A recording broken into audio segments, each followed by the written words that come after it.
Okay, let's take a look at some of the characteristics that define Han civilization as part of our exploration of the Han Dynasty as a classical civilization. We'll begin with astronomy. First of all, the Chinese observed and measured movements of the stars and planets. So they were pretty good at creating some very sophisticated astronomical devices, as shown in the picture here at the right. Also, they improved calendars. It was really important for them to be able to predict the seasons, the changes of seasons, because they were interested in knowing when to plant and also when to harvest. And also, they developed timekeeping devices, so they wanted to be able to keep accurate measurement of time. So if you look at these three things that we've just written down, you'll realize that they were sort of obsessed with understanding not just astronomy, but also keeping time. All of this relates to the emperor trying to be able to ensure that he's keeping the mandate of heaven by ensuring that agriculture is well produced, that there's enough food to feed everybody, and the best way to understand that is to sort of keep track of the changing of time, the changing of seasons, again, knowing when to plant and when to harvest, and astronomy was the key to making that all happen. Again, if he did a good job of it, then the harvest would be good, people would be well fed, he'd be providing for the needs of the people, and that would be, of course, him keeping the mandate of heaven and staying in power. We also have some technological innovation, the most famous of which is the invention of paper from wood pulp. So the diagram on the right gives a pretty good example of the production of paper that would have taken place during the Han Dynasty. Okay, additionally, they developed rudders for steering ships. So this is important because the Chinese invention of the rudder made it possible to not only have ships, but to have the ships go where you wanted to steer them. This is something that Europeans wouldn't invent for hundreds of years, and in fact the idea would come to them from the Chinese. They also invented fishing reels, which would have made it more efficient to catch fish. And the idea of the suspension bridge. Interestingly, at the same time period, the Romans were building sort of arched bridges out of stone. The Chinese were traversing very large rivers, but they were doing it not by stone in this case, but they were using suspension bridges. So they were some of the first builders of suspension bridges. They also invented chain pumps. Chain pumps were sort of like bicycles that, in this case, in the image you see, two men would be standing on and sort of pedaling like a bicycle. It would be connected to a series of levers that would then raise the water up from a lower level to a higher level. So it allowed you to sort of pump water uphill. Sometimes these are known as dragon pumps as well, because they would say that the device looked like the spine of a dragon. Okay, in terms of medicine, the Chinese were also pretty good at diagnosing diseases. So if you go back to the Han Dynasty, Chinese medicine was fairly advanced, especially compared to Europe at that time. They used herbal remedies, so they used extensive herbs.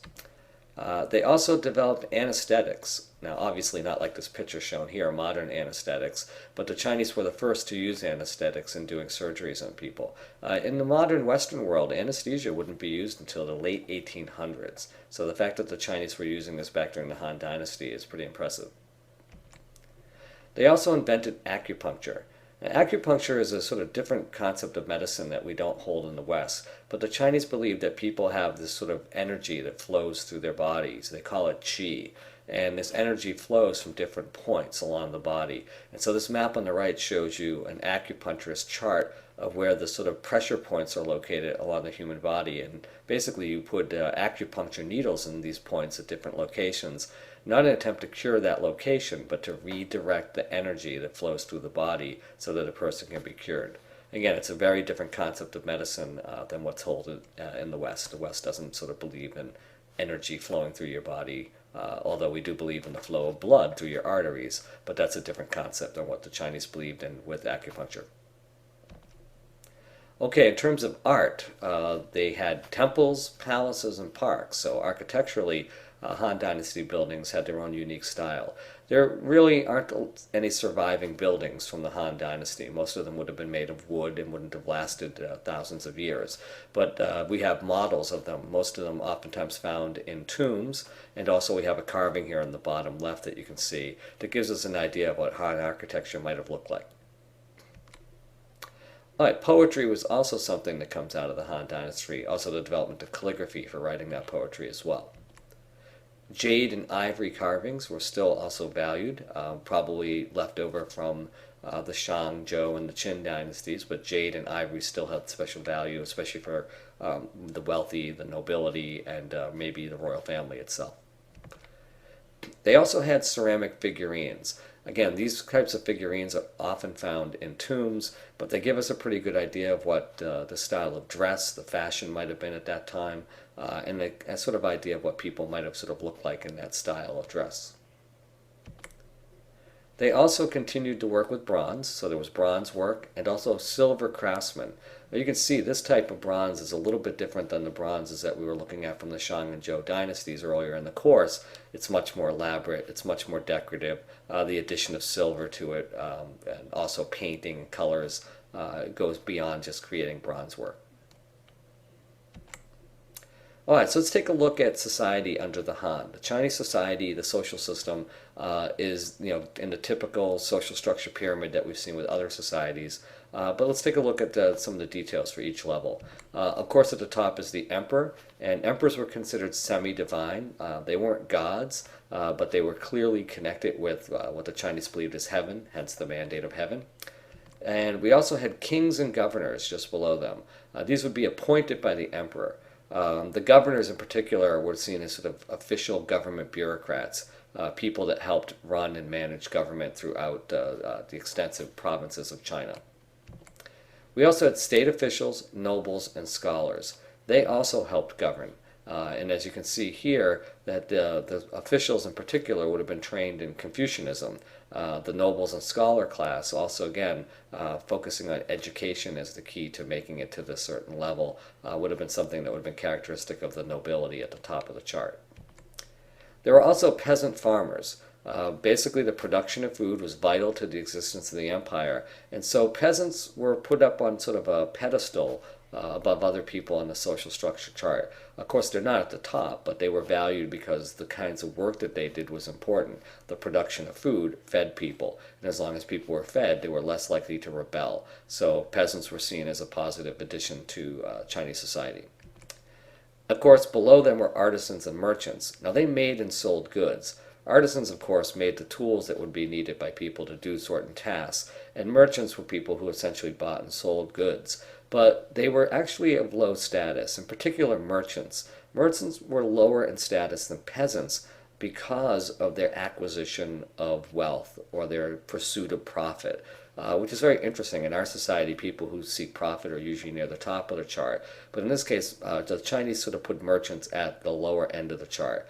This is a lot to do with Confucius. Confucius believed that seeking profit was not a desirable human activity. What wasn't better was instead to focus on education and serving the needs of one's parents and society. And so merchants in this case have a very low status in China. Unfortunately, lower than the merchants were soldiers. Of course, they guarded the empire's frontiers. They would have fought in all their wars, but soldiers were really considered quite low in Chinese society as well. It was not an occupation that people aspired to be in. It wasn't something that a family would be proud if you told them you went home you were going into the military. They would sort of be disgraced by that. Not as disgraced as a merchant, perhaps, but still disgraceful. And then at the bottom of the society, of course, were slaves. And the slaves were usually conquered peoples. So they were usually non-Han peoples who were at the bottom of society. So again, peasants have a sort of higher status in this system because of their value as productive members of society. Whereas again, merchants are seen as sort of less important because primarily they don't make anything. They just make money off buying and selling other people's goods and services. So that was seen again by Confucius as being exploitative, and hence merchants were at the bottom and peasants were above them. Obviously, very different than what we might consider to be the social preferences in American society. All right, take a minute and be sure to compare these two great empires, Han China and Rome. And you'll see that from about the same time period, about Han dynasties from 202 BC to 80 220, and the Roman Empire beginning in 27 BC all the way to AD 476, had very similar aspects to what they did and how they ran their empires. There are some differences as well. So the Han dynasty replaced rival kingdoms. whereas the Roman Empire had replaced the Republic. China's Han Dynasty had a centralized bureaucratic government, but so did ancient Rome. Han Dynasty built roads and defensive walls, so did ancient Rome. The Han conquered many diverse peoples and regions bordering China, and Rome conquered many diverse peoples and regions of 3 continents, so very similar.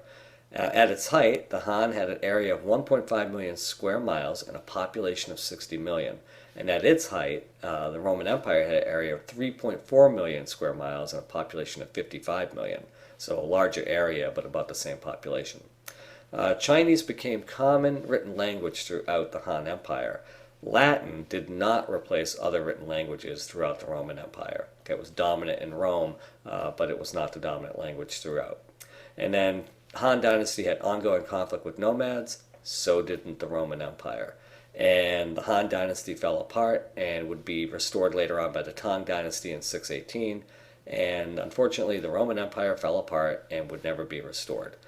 Later on be replaced by the Byzantine Empire, but it would never quite be the same empire that it once was. So again, there's a lot of similarities between Han Dynasty and Rome. And don't forget that both of these empires had been connected with each other via the Silk Road. And although people didn't travel back and forth, goods did, like silk. Okay, so there you go.